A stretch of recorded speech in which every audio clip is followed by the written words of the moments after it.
What is up? Johnny here. Hope y'all are doing well. I am back with another lesson. This one is Message in a Bottle, obviously by the Police. This one is a killer tune, this left hand stuff going on here. If you get this under your fingers, you will, it's effectively like a finger exercise, but in a musical way. So no better way to exercise your fingers than just to use, play something musical, you know. So I'm gonna break this one down. If you guys find this lesson helpful, please consider liking and subscribing. It really does help the channel and I appreciate it. So let's break this one down. What we got going on here, the left hand shape. Okay, this is an add 9 chord. And let me turn that delay off. It's an add 9 chord. It's not super important to know the name of the chord necessarily. This isn't a theory lesson. But nonetheless, it's kind of like stacked fifths. I've heard it talked about. You know, you've got like a power chord right here and a power chord right here. Okay. Now, I'm choosing to play this with my second finger. I've seen a lot of people play this stretch with their third finger and they feel it's more comfortable. That's just not possible for my hand. It just doesn't like it.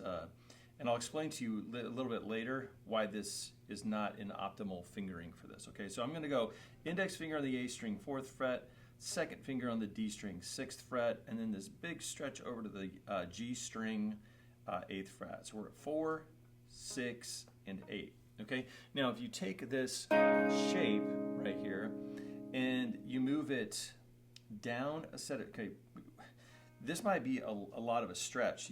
I don't know. So for some of you out there, you might want to just hold your hand in this position right here because this is very taxing for your hands. You might just want to hold it there and maybe just kind of slide it around a little bit. See if you can move it down and keep the shape. But nonetheless, if you have this chord shape under your fingers, what you want to do to get to the next chord shape, and it's identical, is move it down a set of strings.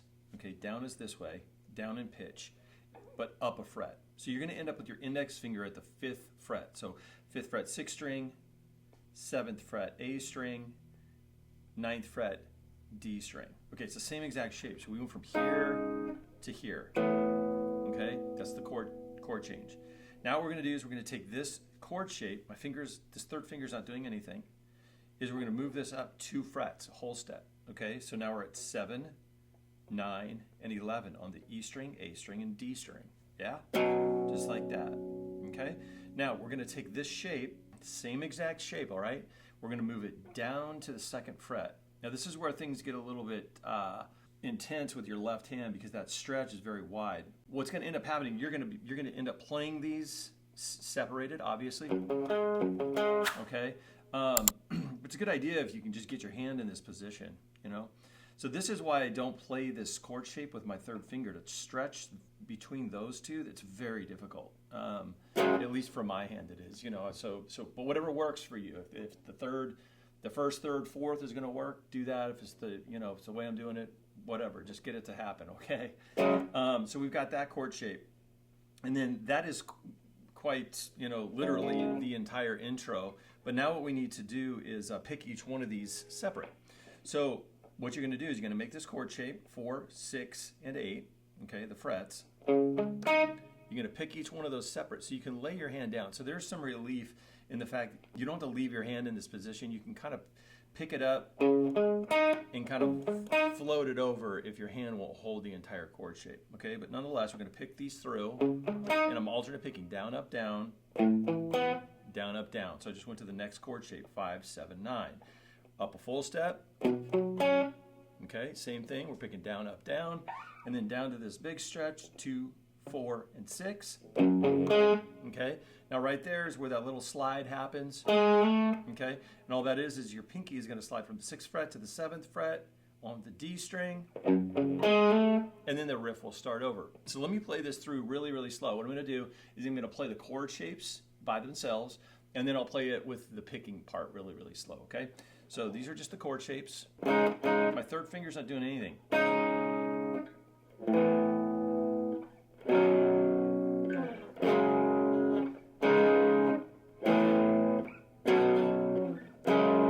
Okay, once you sort of get that, you want to do the picking.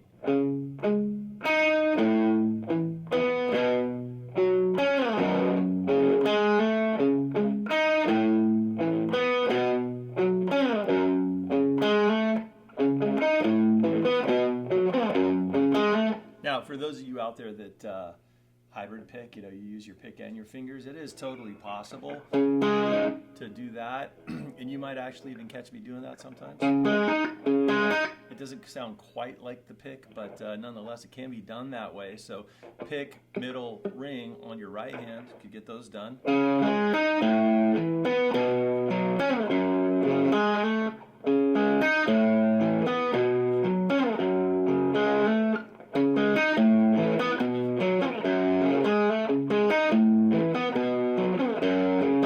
Again, any way you can get that done to get it and to have it sound like the part, do that. Okay. The next thing that happens here, we're going to come over here to the 5th fret. We're going to play a power chord. Okay, and it's just going to be a 1-4-5 chord progression with power chord. So we're going to be doing downstrokes, 1 and 2 and 3 and 4 and. We're going to switch to this, which is really, I'm just playing the power chord here. 1 and 2 and. So there's a little push on that chord. So you're going from the 5th fret. You're going from D to E. So 5 and 7, 7 and 9, power chords. It's 1 and 2 and 3 and 4 and 1 and 2 and. 1 and 2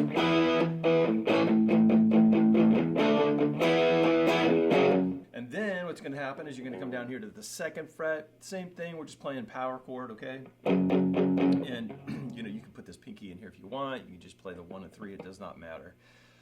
I'm going to put my pinky in there for this guy, so it's going to be 2nd fret on the low E, 3rd fret on the A string, 4th fret. Pinky's going to go on the D string, 4th fret. Okay, 1 and 2 and 3 and 4 and then you're going to hop up here and play the D power chord. 1 and 2 and 3 and 4 and. You can play it this way. Again, you could put it that way if you want. Back to F sharp. 1 and 2 and 3 and 4 and. Okay. Now I've seen some live versions where the D chord is played down here, so that's cool too. You could go.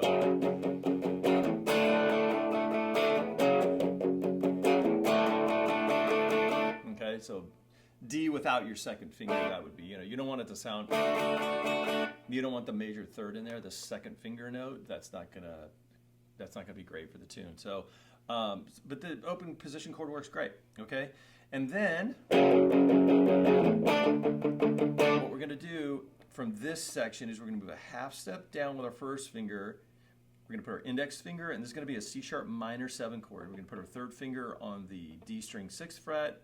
2nd finger is going to go on the B string 5th fret.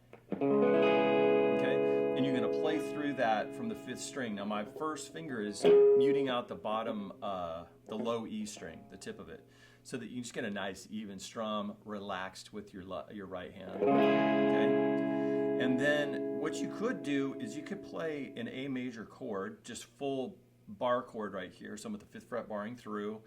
3's on the A string 7, 4's on the D string 7, 2's on the G string 6. That's a traditional sort of A major chord, but I play it without the full bar. So I like this version of it. So 5th in the bass here.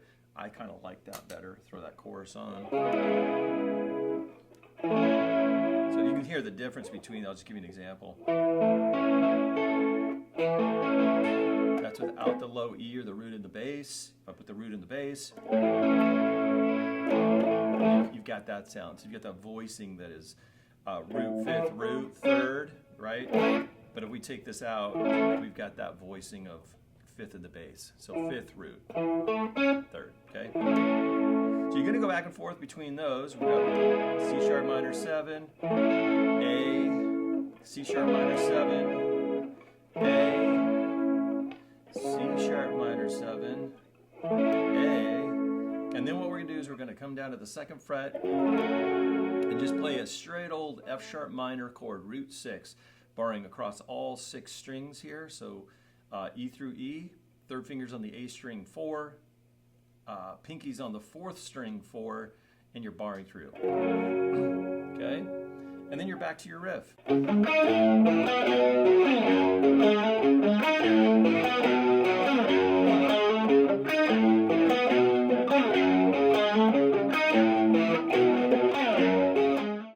That pretty much ties up this entire tune. There's not a lot of parts, but there's some pretty intense left-hand stuff, but with a little bit of practice, I'm sure you guys will get it. If you guys find this content helpful, I would really appreciate it if you consider liking and subscribing. And until the next one, we'll see you soon.